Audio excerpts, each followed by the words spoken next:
Hi, I'm Grandpa from Grammy and Grandpa Reads, and today's story is Jack and the Beanstalk. And it is another one I borrowed from my sister Holly.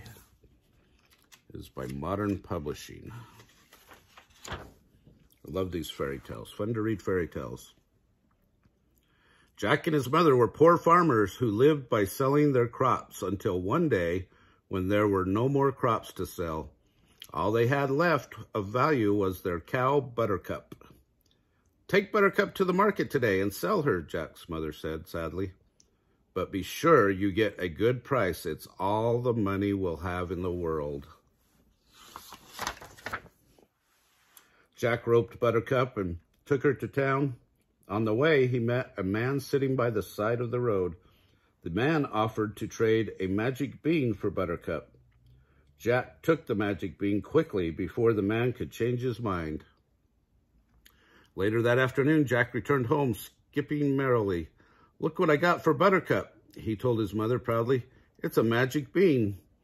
"How could you be so foolish, child?" his mother scolded. She threw the bean out the window. Jack awoke at dawn the next day. When he looked out the window, he saw that a tree had sprouted from the bean. The stalk grew way up into the sky, far beyond the clouds and past the birds flying overhead. In fact, Jack couldn't see the top of the beanstalk, so he decided to climb it.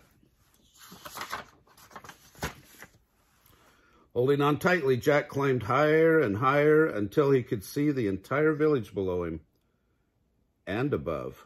He saw a castle floating in the clouds. "Hello," Jack shouted as he reached the castle door. When it opened, Jack was amazed. A washerwoman stood before him, but she was a giant. "Oh, good, a boy to do my work for me," she said. "Mind my master doesn't find you, or he'll eat you for dinner." Curiously, Jack followed her inside. Moments later, the castle shook under Jack's feet. "Oh no, here comes the master," said the fearful washerwoman. "You'd better hide." Jack ran behind the bricks in the fireplace. "Fee, fi, fo, fum, I smell the blood of a runty one. Be he live or be he dead, his bones I'll grind to make my bread." A monstrous giant entered the room, and Jack trembled. "I smell a boy," the giant yelled at the washerwoman. "There's no boy here, sir," she said timidly. "Better not be, or else. Bring me my gold now," he commanded. After counting his gold, the mean giant fell asleep. Jack crept up onto the table and ran off with a sack of coins for his mother. "Look, Mother, we're rich," Jack said happily.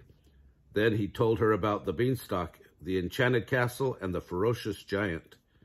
But the gold was soon spent, so Jack climbed the beanstalk again, hoping to find more of the ogre's treasure. No sooner was Jack in the castle than he heard, "Fee, fi, fo, fum, I smell the blood of a runty one. Be he live or be he dead, his bones I'll grind to make my bread."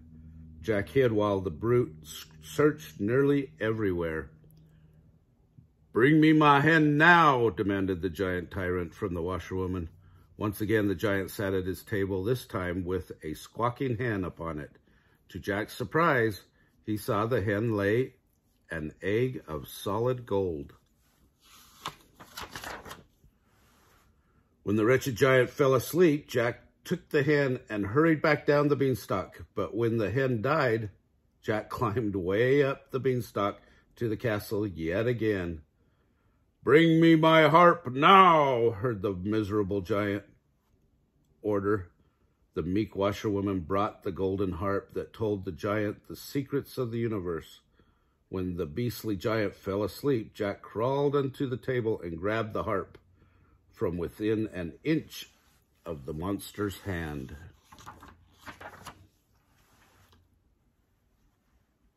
"Master, master," called the harp as Jack ran away with it. The giant woke up and saw Jack enraged.